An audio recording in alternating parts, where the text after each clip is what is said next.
नमस्कार प्रिय दर्शकों, हाजिर हूँ मैं जन्म कुंडली अध्ययन करने के लिए। एक जन्म कुंडली लेकर आप सबके सम्मुख उपस्थित हुआ हूँ। ये जन्म कुंडली एक युवक की है। आइए हम सभी मिलकर इस जन्म कुंडली का अध्ययन करेंगे। तो इसके लिए सबसे पहले आप जन्म की तारीख को नोट कर लीजिए। जन्म की तारीख है 6 नवंबर 1998 और जन्म का समय है रात्रि 2 बजे और जन्म का स्थान है भिंड, मध्य प्रदेश। शुक्रवार के दिन इन्होंने जन्म लिया है। ज्योतिषीय वार गुरुवार होगा, यानी जातक के जन्म का जो दिन है वो गुरुवार ही है। गुरुवार का ही प्रभाव जातक को मिलेगा। और मार्गशीर्ष मास, कृष्ण पक्ष की द्वितीया तिथि, रोहिणी नक्षत्र के प्रथम चरण में इन्होंने जन्म लिया। वृषभ राशि, मनुष्यगण, ये भूमि तत्व की राशि है। शुक्र इस राशि के राशिश होते हैं। तो कुंडली इनकी आप सबके सम्मुख है। आपने जन्म कुंडली तैयार कर ली है, तो आइए देखना प्रारंभ करते हैं। सिंह लग्न की कुंडली। ग्रहों के राजा हैं ये सूर्य, और ग्रहों के राजा का लग्न है ये। लग्नपति बनते हैं सूर्य, जाकर के बैठे हैं कुंडली में पराक्रम भाव में, नीच राशि में शुक्र के साथ। और वहीं इस कुंडली में अगर देखें तो ठीक उनके सामने आपको शनिदेव दिखाई पड़ेंगे नीच राशि में। प्रिय दर्शकों, एक सूत्र में मैंने आपको बताया था कि अगर सिंह लग्न की कुंडली हो और सिंह लग्न की कुंडली में सूर्य पराक्रम भाव में जाकर के बैठे हो तो ये बड़ा ही श्रेष्ठ है। विशेष करके राजनीतिक दृष्टिकोण से ऐसा जातक अपने जीवन काल में श्रेष्ठ सफलता हासिल कर सकता है। गौर करने योग्य बात है कि 1998 का इनका जन्म है। वर्तमान समय में राहु की महादशा, और राहु की महादशा में शनि का अंतर, बुध का अंतर प्रारंभ होने जा रहा है इसी 15 तारीख से, 15 अक्टूबर। अब राहु की महादशा ने कहीं ना कहीं शिक्षा को बाधित तो किया ही होगा।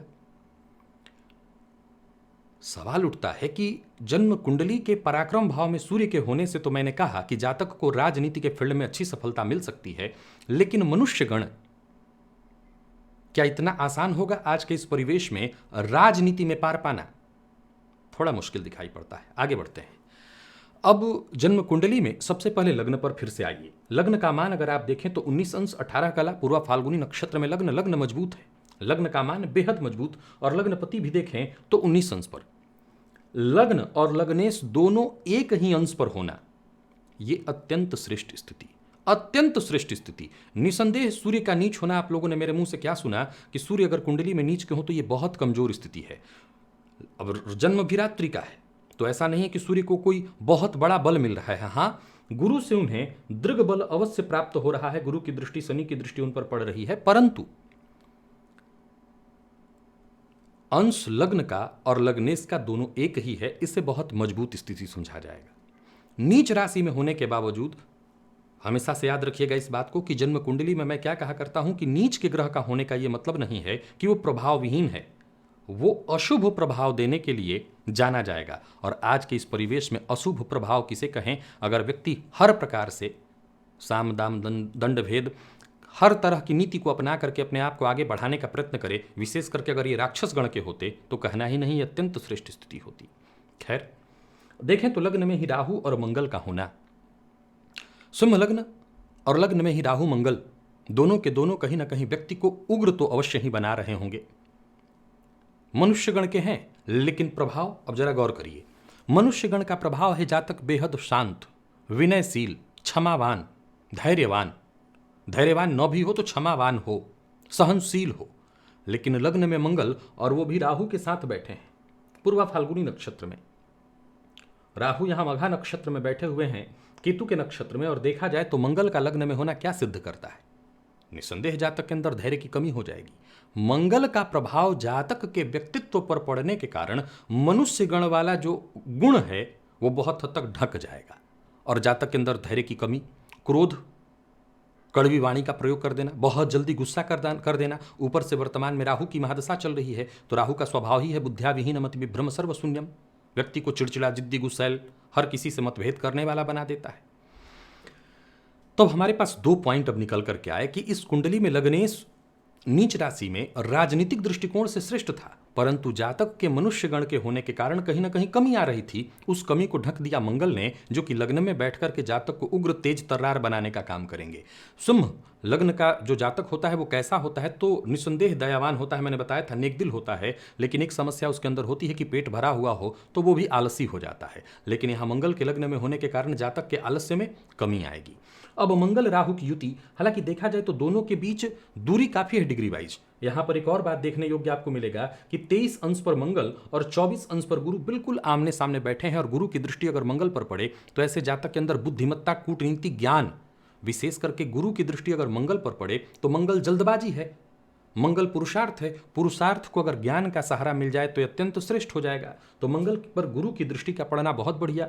राहु और मंगल की युति, और यहां देखें तो सूर्य पर शनि की दृष्टि का पड़ना क्या सूचना देता है कि जातक को जीवन काल में गाहे बगाहे बदनामी का सामना करना पड़ेगा, जातक को बेइज्जत होना पड़ेगा, बदनाम होना पड़ेगा, अपमान सहना पड़ेगा।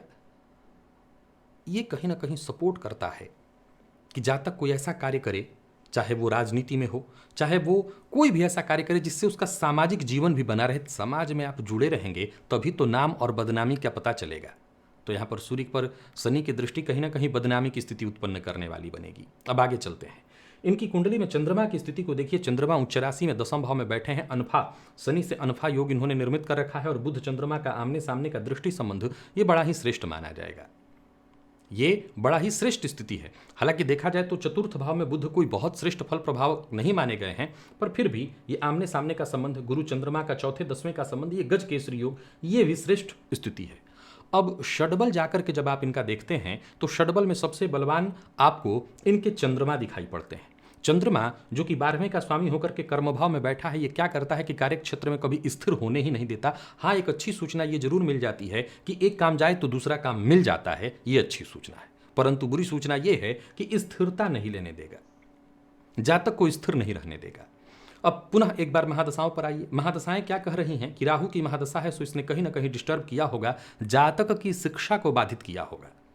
हो सकता है जातक चंद्रमा चूंकि उच्च राशि में बैठे हैं, निसंदेह ये पाप ग्रह से किसी भी प्रकार से दृष्ट तो नहीं है, लेकिन फिर भी कहीं ना कहीं अगर देखा जाए तो लग्न में मंगल और राहु का होना और राहु की महादशा का चलना जातक को उग्र क्रोधी तो बना ही रहा होगा। फलस्वरूप जातक अपने घर परिवार के सदस्यों का गाहे बगाहे अपमान कर रहा हो, घर में टेंशन का वातावरण भी क्रिएट कर रहा हो, ऐसी स्थिति उत्पन्न होगी। अब हम आगे बढ़ते हैं। इनकी कुंडली में सीधे भाग्य भाव पर आइए। भाग्य भाव में शनिदेव बैठे हैं, जो कि इस लग्न के कारग्रह नहीं है। अब सवाल उठता है कि षष्ठ भाव का मालिक जाकर के भाग्य भाव में बैठा है तो कहीं ना कहीं डिस्टर्ब करेगा। हालांकि शनि एक केंद्र के स्वामी होते हैं, तो केंद्र के स्वामी, लेकिन कुंडली का ये जो सप्तम भाव केंद्र है ये मारक भी है, याद रखिएगा, ये मारक भाव है, क्योंकि अष्टम का 12वां है ये। तो ये जाकर के कुंडली के भाग्य भाव में बैठे हैं तो कहीं ना कहीं भाग्य की कमी, पिता के सुखों में कमी लाने का प्रयत्न करेंगे। लेकिन फिर भी सूर्य से दृष्टि संबंध होने के कारण, सूर्य की दृष्टि उन पर पड़ने के कारण डिग्री वाइज दोनों का संबंध थोड़ा अलग अलग है। शनि 5 अंश पर है और सूर्य जो है 19 अंश पर है, पर फिर भी डिग्री वाइज अगर अलग भी थोड़ा देखें तो दृष्टि पड़ने के कारण बहुत हद तक जातक अगर कूटनीतिज्ञ बुद्धिमत्ता अपने अंदर समाहित कर ले, जातक के अंदर कूटनीति आ जाए, तो ये जातक निसंदेह जीवन में सफल हो सकता है। अब मैं सीधे आपको इनके प्रश्नों की ओर ले चलता हूं और फिर इनकी कुंडली की बात हम करेंगे। इन्होंने पूछा है, मैं सरकारी नौकरी के लिए प्रयासरत हूं, सफलता किस क्षेत्र में मिलेगी? यदि यह संभव न हो तो मुझे किस चीज़ का व्यापार करना चाहिए जो मेरे लिए अच्छा है? अच्छा, मैं आपको बता दूं, ये वर्तमान समय में पत्रकारिता, मास कम्युनिकेशन के फील्ड में पढ़ाई कर रहे हैं।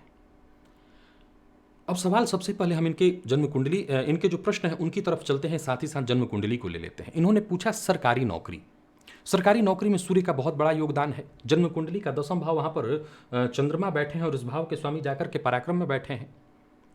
शनि सूर्य का जो दृष्टि संबंध है, इसके चलते थोड़ा डिस्टर्ब होगा, जातक को सरकारी नौकरी मिलने में तकलीफ आएगी। और जैसा मैंने कहा कि राहु की जो महादशा चल रही है उसने पढ़ाई को बाधित कर दिया होगा, तो इसका मतलब है कि जातक ये पत्रकारिता जो कर रहा है, मुझे तो ऐसा ही लगता है, क्योंकि मैं बात नहीं किया हूं इनसे, लेकिन मुझे ऐसा लगता है कि ये केवल डिग्री भर मात्र हो रही है, क्योंकि राहु पढ़ने नहीं देता। तो जब राहु पढ़ने नहीं देता तो ये पत्रकारिता कर कौन सा रहे हैं? इसका मतलब है कि कहीं ना कहीं डिग्री की स्थिति है। लेकिन अगर ऐसा जातक प्रयत्न करे, तो अभी थोड़ी देर पहले मैंने कहा कि सामाजिक जीवन ऐसे जातकों का होगा, क्योंकि बदनामी और नाम, जब बदनामी है तो नाम भी होगा और नाम है तो बदनामी तो होगी ही होगी, क्योंकि बिना नाम के बदनामी नहीं हो सकती। जिसका नाम ही ना हो उसकी बदनामी कैसे होगी, और जिसकी बदनामी हुई है उसका नाम भी हुआ इसका मतलब। तो इनकी कुंडली को अगर आप देखें तो लग्न में राहु मंगल का होना, सूर्य शनि का आमने सामने का संबंध, शुक्र का पराक्रम भाव में पराक्रमेश बनकर के बैठना, और यहाँ एक गौर करने योग्य बात है कि ये कह रहे हैं कि मैं सरकारी नौकरी में जाना चाहता हूँ। आपकी कुंडली बताती है कि सरकारी नौकरी का प्रयत्न आप कर जरूर लें, सफलता की संभावना कम है, इसलिए कि ये जो महादशाएं चल रही है, विशेष करके राहु की महादशा, ये तैयारी नहीं करने देती। और बिना तैयारी आप सरकारी नौकरी लेंगे क्यों, कैसे? केवल कुंडली के योग के भरोसे कोई नौकरी नहीं ले सकता। हाँ, सरकारी नौकरी न होने के बावजूद आप सरकार में अपनी पैठ बना सकते हैं राजनीतिक दृष्टिकोण से। या आप ये जो पत्रकारिता कर रहे हैं, अगर केवल टालू प्रवृत्ति से पत्रकारिता कर रहे हैं तब तो कोई मायने ही नहीं है। आपकी कुंडली में बुध चंद्रमा का आमने सामने का संबंध अगर चंद्र कुंडली बनाई जाए तो चंद्र कुंडली में बुध चंद्रमा आमने सामने हो जाएंगे और दसम भाव में देव गुरु बृहस्पति हो जाएंगे। तो दसम भाव में देव गुरु बृहस्पति चंद्रमा बुध का आमने सामने का संबंध, चतुर्थ में मंगल और गुरु का चौथे दसवें का संबंध बन जाएगा चंद्र कुंडली में, जो कि राजनीतिक दृष्टिकोण से, यहाँ राहु के होने के चलते राजनीतिक दृष्टिकोण से बहुत श्रेष्ठ, और पत्रकारिता के माध्यम से आप राजनीति में अपनी गहरी पैठ बना सकते हैं। तो मुझे तो ऐसा लगता है कि आपको पत्रकारिता के फील्ड में ही होना चाहिए और इसी फील्ड में प्राइवेट सेक्टर में काम करना चाहिए। सरकारी से कहीं ज़्यादा आप प्राइवेट सेक्टर में अच्छी सफलता हासिल करेंगे। राहु में बुध का अंतर आ रहा है। पत्रकारिता के फील्ड में सफलता के लिए बुध की स्थिति मजबूत होनी चाहिए। आपकी कुंडली में अगर बुध को देखें तो शनि के नक्षत्र में 11 अंश 28 कला के साथ मंगल की राशि में मंगल के साथ तात्कालिक मित्रता बनाए हुए बैठे हैं। निसंदेह यहाँ पर कालपुरुष की कुंडली में चंद्रमा की राशि होती है कर्क राशि, इसलिए यहाँ पर बुध का बहुत अच्छा प्रभाव नहीं माना गया है। लेकिन इसके बावजूद मैं कहूंगा कि केंद्रगत है, केंद्र में इनकी राशि नहीं है, केंद्र में गुरु हैं जो कि इस लग्न के सर्वाधिक कारक ग्रह हैं। गुरु पंचमपति बनकर के सप्तम में बैठकर के लग्न को देख रहे हैं। भाग्यपति का संबंध लग्न से बना हुआ है, ज्योतिष शास्त्र का सर्वाधिक श्रेष्ठ सूत्र। जब भाग्य इस लग्न में बैठेगा तो जातक को जन्मजात भाग्यवान बना देगा। तो आप पत्रकारिता के फील्ड में ही आगे बढ़िए और इसी में आपकी जान पहचान बड़े बड़े सरकारी अधिकारियों इत्यादि से तो हो ही जाएगी। वो आपको एक तरह से सरकारी नौकरी जैसा ही प्रभाव देने वाला है। आप चाहें तो व्यापार भी कर सकते हैं। सिंह लग्न के जातक स्वतंत्र व्यापार, पार्टनरशिप में व्यापार नहीं कर सकते, स्वतंत्र व्यापार कर सकते हैं। लेकिन मेरी राय है कि आप कहीं मत जाइए, इसी फील्ड में बने रहिए, सरकारी से भी ज़्यादा मजा आपको इसी में मिल जाएगा। तो प्राइवेट सेक्टर और पत्रकारिता के फील्ड पर पूरा ध्यान दीजिए, फोकस करिए, केवल टाइम वेस्ट मत करिए। आगे मेरे जीवन में धन की स्थिति कैसी रहेगी? धनेश आपकी कुंडली में जाकर के चतुर्थ में और लाभेश जाकर के चतुर्थ में, भी कुछ ही दिन पूर्व इस सूत्र को बताया था कि लाभेश और धनेश, विशेष करके लाभेश के लिए मैंने बताया था, या चतुर्थेश जाकर के लाभ में बैठे हो, लाभेश जाकर के चतुर्थ में बैठे हो, तो जातक के पास भूमि भवन एक से अधिक, अब एक से अधिक भूमि भवन वाहन हवा से तो आएगा नहीं, कहीं ना कहीं जातक को या तो पैतृक रूप से प्राप्त हो या जातक अपने पुरुषार्थ के बदौलत लाए। तो यहाँ भूमि भवन वाहन का सुख है। लाभेश जाकर के चतुर्थ में बैठे हैं, बहुत सारी घर गाड़ियाँ होने वाली हैं। धन की स्थिति ठीक मानी जाएगी, धन को खराब नहीं कहेंगे। धनकारक सप्तम में बैठ करके लग्न को देख रहे हैं, गुरु की दृष्टि लाभ भाव पर भी है, सो धन की स्थिति ठीक है, जीवन काल में धनागमन होगा। मेरे जीवन में संतान का सुख कैसा रहेगा? संतानपति आपकी कुंडली के सप्तम भाव में बैठे हैं। संतान भाव पर देखें तो राहु की दृष्टि का पड़ना और शुक्र पर शनि की दृष्टि का पड़ना, और अगर आपकी जन्म कुंडली में देखें तो संतान भाव पर आप देखिए किसी भी शुभ ग्रह की दृष्टि नहीं पड़ रही है। तो संतान भाव पर केवल एक राहु की दृष्टि, और संतान कारक देव गुरु बृहस्पति यहाँ केतु के साथ डिग्री वाइज थोड़े कमजोर, और देखा जाए तो शुक्र पर शनि की दृष्टि का पड़ना संतान सुखों में कमी की स्थिति को दर्शाता है। विशेष करके हो सकता है आपके अंदर भी कुछ परेशानी आए शुक्र पर शनि की दृष्टि के कारण, तो दवा इत्यादि आपको लेना पड़ेगा। और जब तक आपकी पत्नी की कुंडली सामने न हो, कुछ कहना थोड़ा मुश्किल हो जाएगा। लेकिन हाँ, संतान में यहाँ दिक्कत दिखाई पड़ रही है। अगर आपकी कुंडली का जो बल कमजोर है तो फिर स्त्री की कुंडली का बल अगर होगा तो फिर बार बार कन्या संतति। तो आज के समय में कन्या हो या पुत्र कोई फर्क नहीं पड़ता, कन्या संतति का भी अगर आपके पास सुख है तो आनंद लीजिए, नहीं है तो फिर आपको अपनी पत्नी की कुंडली को दिखा करके एक साथ समझना होगा कि दोनों में किस तरह की स्थिति है। तो संतान सुख में यहाँ थोड़ी सी दिक्कत दिखाई पड़ रही है। मेरी जीवन साथी के साथ झगड़े बहुत होते हैं, वो कब तक समाप्त होगा? कभी नहीं। एक तो आपका स्वभाव, और यहां देखा जाए तो सप्तम पति जाकर के भाग्यभाव में बैठे तो जरूर, लेकिन नीच राशि में शुक्र पर शनि की दृष्टि का हो जाना, तो दाम्पत्य कारक शुक्र शनि की दृष्टि से दृष्ट, सप्तम भाव में केतु गुरु की युति, मंगल राहु की दृष्टि, और सप्तम पति नीच राशि में, नौमांश में सप्तम भाव में सूर्य का होना, दाम्पत्य सुखद तो नहीं हो पाएगा। शुक्र का नौमांश में पाप कर्तरी योग में होना। तो दाम्पत्य बस चलाना होगा। आप मेरे अगर कार्यक्रम को देखते हैं तो मैं सदैव कहा करता हूं कि अगर आप कर्क लग्न के हैं या सिंह लग्न के हैं तो आपका जो दाम्पत्य जीवन है वो बस ठीक ठीक है, चला लीजिए इसको, तो ये चला लीजिए, इससे ज़्यादा की अपेक्षा मत रखिएगा। यहाँ थोड़ा बहुत मतभेद तो रहेगा ही रहेगा, थोड़ा बहुत क्या ज़्यादा ही रहेगा, आपको चलाना पड़ेगा। और विशेष करके इस सारी बातों को मैं पहले ही कह चुका हूँ कि राहु की महादशा के कारण घर में चिड़चिड़, क्रोध इत्यादि आप ही करते होंगे। तो इस समय तो मैं केंद्र बिंदु परेशानियों की आप ही को मानता हूँ। हाँ, वृषभ राशि को कोई बुरा वक्त नहीं चल रहा है, लेकिन आपकी राशि को सिंह लग्न को यहाँ देखा जाए तो सिंह लग्न आपका और राहु की महादशा, लग्न में ही राहु, कहीं ना कहीं क्रोध की उत्पत्ति आपके अंदर ही ज़्यादा हो रही होगी और इसके चलते घर का माहौल भी खराब हो रहा होगा। तो जीवन साथी का सम्मान करिए, उनकी बातों को मानिए, उनको अपनी बातों से कन्विंस करिए। मतभेद थोड़ा बहुत रहेगा, उसे लेकर के चलना है। सिंह लग्न के जातकों का बिल्कुल सामान्य दाम्पत्य नहीं हो सकता। और अगला आपका प्रश्न है कि मेरा बुढ़ापा कैसा कटेगा। जन्म कुंडली का चतुर्थ भाव बुढ़ापे को प्रदर्शित करता है। इस भाव के मालिक जाकर के लग्न में बैठे हैं जो कि भाग्येश हैं। भाग्येश और सुखेश का जाकर के लग्न में बैठ जाना बेहतरीन है, बहुत श्रेष्ठ है। सिंह लग्न के जातक हैं आप तो याद रखिएगा कि इस लग्न के जातक कहते हैं कि बुढ़ापे में कई तरह के बूढ़े लोगों को आपने देखा होगा। बुढ़ापे में कुछ ऐसे लोगों को देखा होगा आपने जो और ज़्यादा भद्र हो जाते हैं। कुछ लोग बुढ़ापे में जाकर के अभद्र हो जाते हैं और कुछ लोग बुढ़ापे में जाकर के भद्र हो जाते हैं कि उनसे बात करने से पहले 20 दफ़े सोचना पड़ता है कि बोलूं तो पता नहीं क्या जवाब दे देंगे, कहीं बुरा तो नहीं मान जाएंगे। तो कई लोग बुढ़ापे में बड़ा भद्र हो जाते हैं। तो कई बार जब इंसान जीवन काल में बहुत सारी गलतियां किए हुए हो, गुस्सा किए हुए हो, बहुत क्रोध किया हो, तो वो स्वभाव धीरे धीरे धीरे परिवर्तित होता है। आपने गौर किया होगा कि जो लोग अपनी जवानी में बहुत गुस्सैल होते हैं वो अपने जीवन के बुढ़ापे में जाकर के इतना प्रेमी हो जाते हैं कि वो सबसे एकदम मिलजुल करके रहने लगते हैं। हालांकि एक बड़ी विडंबना ये है कि ऐसे लोगों के साथ फिर कोई नहीं रहना चाहता है। तो अपने क्रोध पर नियंत्रण करिए। वैसे मैं आपके बुढ़ापे को खराब नहीं कहूँगा, आपका बुढ़ापा ठीक है। भूमि भवन वाहन के सुखों से आप सुसज्जित ही रहेंगे। यहाँ पर जीवन साथी का साथ भी आपको कहीं ना कहीं मिलेगा। मतभेद तो तब भी होता रहेगा लेकिन साथ मिलेगा। तो बुढ़ापा आपका कोई बहुत ज़्यादा खराब नहीं है। प्रिय दर्शकों, इनके इतने ही प्रश्न थे और इन्हीं प्रश्नों का ये मुझसे जवाब चाहते थे।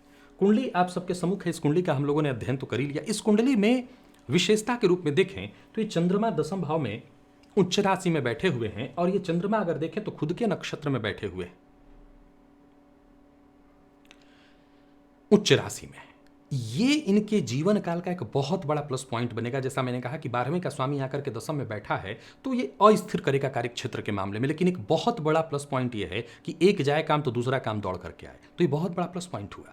जैसा मैंने कहा, ये पत्रकारिता फील्ड की तैयारी कर रहे हैं, पढ़ाई कर रहे हैं, सरकारी नौकरी में दिक्कत है, प्राइवेट सेक्टर में जाना भी हो तो आप जरूर विचार कर सकते हैं। अभी आपको राहु की महादशा है, राहु की महादशा के बाद गुरु की महादशा आएगी। गुरु आपकी कुंडली में जाकर के 7वें भाव में बैठे हैं।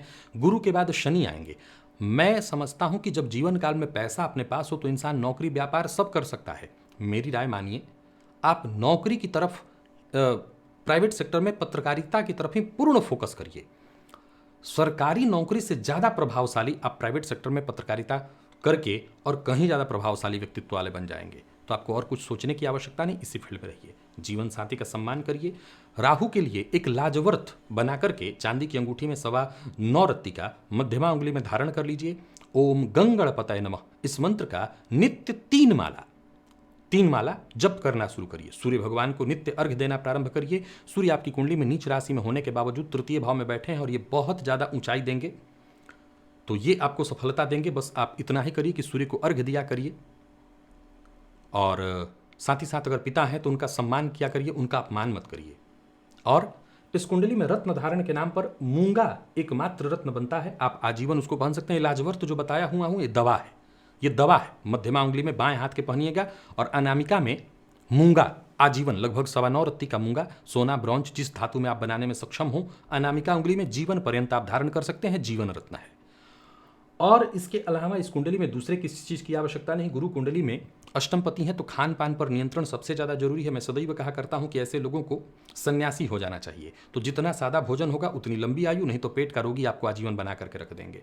इस कुंडली में अगर देखें तो मंगल राहु हैं तो एक ही राशि में, लेकिन दूरी काफ़ी है, और गुरु केतु भी एक ही राशि में परंतु दूरी काफ़ी। अतः न तो मैं चांडाल योग का जिक्र कर रहा हूँ, न अंगारक योग का जिक्र कर रहा हूँ, न ही इसकी शांति की चर्चा कर रहा हूँ। तो इसके लिए आपको कुछ करने की जरूरत नहीं, सूर्य की आराधना करेंगे सब ठीक हो जाएगा। चंद्रमा के पास बहुत अच्छा बल है, सो माँ का अपमान मत करिएगा। रात्रि में बहुत देर तक जगने की गलती मत करिए, समय पर सोने का आदत लगा लीजिए, इससे आपको फायदा मिलेगा। और सुबह समय से जगेंगे तो सूर्य भी आपका और ठीक होगा। शुक्र आपकी कुंडली में स्वगृही होकर के बैठे हैं, सो स्त्रियों का अपमान, विशेष करके पत्नी का जो कर रहे हैं, ठीक नहीं है। बाहर समाज में भी कहीं स्त्रियों का अपमान मत करिए, इससे आपके शुक्र खराब हो जाएंगे। तो अपने शुक्र को ठीक रखिए, काम बन जाएगा। एक त्रिलोह, सोना, चांदी और तांबा, इन तीनों धातुओं के मिश्रण से एक कड़ा बनवा करके दाहिने हाथ में पहनिए, इससे भी आपको काफी फायदा मिलेगा। बस इतना ही उपाय आपको कर लेना है, बाकी जीवन में कहीं कोई समस्या नहीं है। बिढैया साढ़े साती कुछ नहीं। राहु की महादशा है, गणेश जी के मंत्र का जप करेंगे, राहु भी शांत हो जाएंगे। लाजवर्त पहनेंगे, राहु से भी कोई समस्या नहीं रह जाएगी। तो प्रिय दर्शकों, ये थी एक युवक की जन्म कुंडली जिसका मैंने आप सबके सम्मुख अध्ययन किया। इस जन्म कुंडली के संबंध में आप भी अगर कुछ कहना चाहते हैं तो कमेंट में आपका स्वागत है। इजाजत दीजिए, पुनः मुलाकात होगी, तब तक के लिए नमस्कार।